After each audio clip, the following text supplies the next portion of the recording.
अच्छा, ये वाली वीडियो ना मैंने CSS 2024 वाले बच्चों के लिए बनाई है और बाकी बच्चों को भी इससे बहुत कुछ सीखने को मिलेगा। तो ये मेरे फेसबुक के पेज के कमेंट सेक्शन में बच्चे ने पूछा था कि selection of topic and also guide about thesis statement writing. तो पहले थोड़ा सा टॉपिक सिलेक्ट करने का मैं आप लोगों को बता देती हूँ।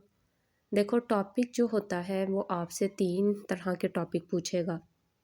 वो आपसे नेशनल इश्यूज़ में से कोई पूछ लेगा, इंटरनेशनल इश्यूज़ में से पूछ लेगा, नेशनल इशू फर्दर डिवाइडेड होंगे और लिटरेरी टॉपिक। लिटरेरी टॉपिक जो होंगे वो अब बच्चों का ना एक माइंडसेट बन गया है कि बस लिटरेरी टॉपिक पता नहीं क्या चीज़ है। तो अगर तो आपने अच्छे से प्रिपेयर किए हुए हैं तो वो भी अटेम्प्ट करने बाद में आसान हो जाते हैं। और अगर आपकी ग्रिप नहीं है, जैसे 2022 में ना एक टॉपिक आया हुआ था, imagination is more powerful than knowledge.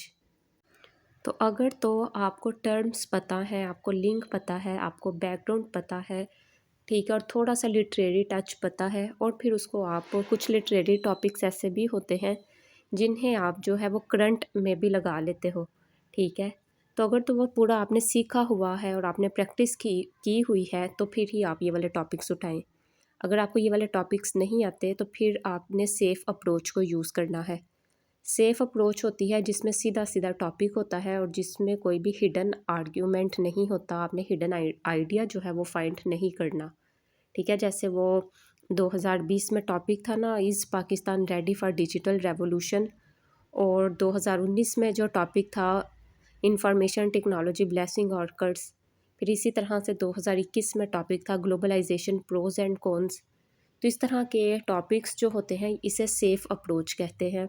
ये वाले करना आसान होते हैं, लेकिन इसके लिए भी फिर आपको टाइप ऑफ ऐसे का पता होना चाहिए।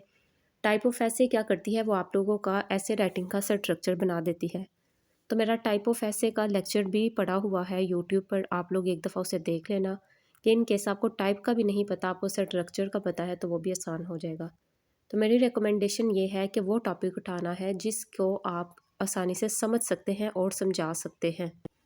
कोई भी टॉपिक इस वजह से आपने नहीं छोड़ना कि ये बहुत से बच्चे ऑप्ट करेंगे।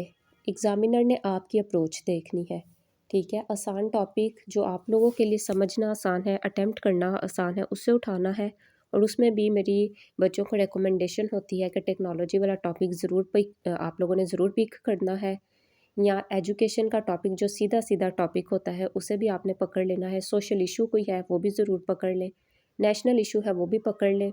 इंटरनेशनल को थोड़ा सा अवॉइड करें क्योंकि वहाँ पर दोबारा से आर्गुमेंटेशन आ जाती है, ठीक है। कंट्रोवर्शियल टॉपिक्स आपने नहीं लिखने, और लिटरेरी टॉपिक उसी वक्त लिखना है जब आपको पता हो कि इसे अटेम्प्ट कैसे करना है और इसका बैकग्राउंड क्या है।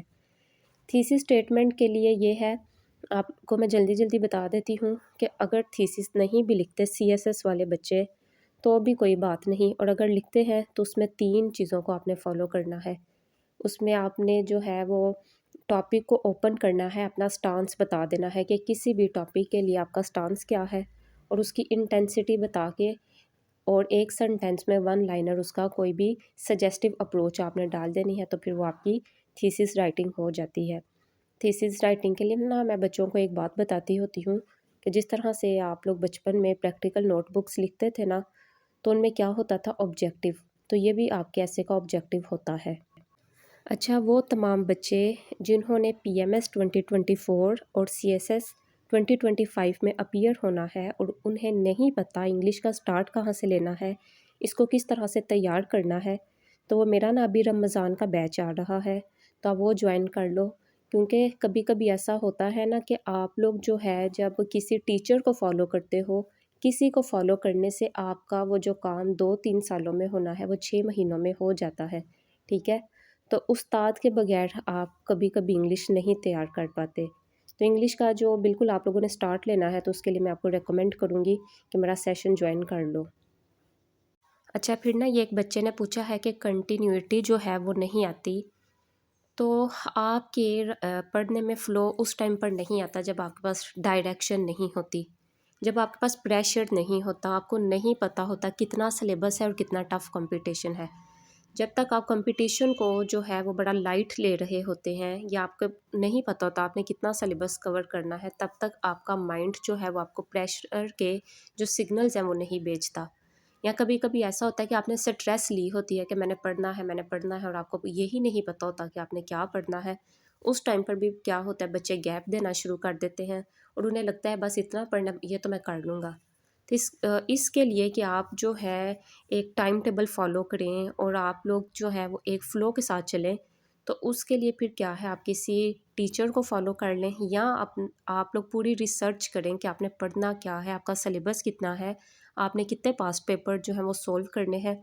जब आपका टाइम टेबल बन जाएगा, आप एक फ़्लो में आ जाएंगे, आपको पता है क्या कवर करना है और मैं कितना पीछे जा रहा हूँ, तो फिर खुद ब खुद जो है वो आप कंटिन्यू करना शुरू कर देंगे। लेकिन अगर फिर आपको कोई इंटरनल इशू है, कोई मेंटल प्रॉब्लम है, कोई आपको स्ट्रेस है, तो उसके लिए ना फिर थोड़ी सी थेरेपी ले लें, ठीक है? ये आपको हेल्प कर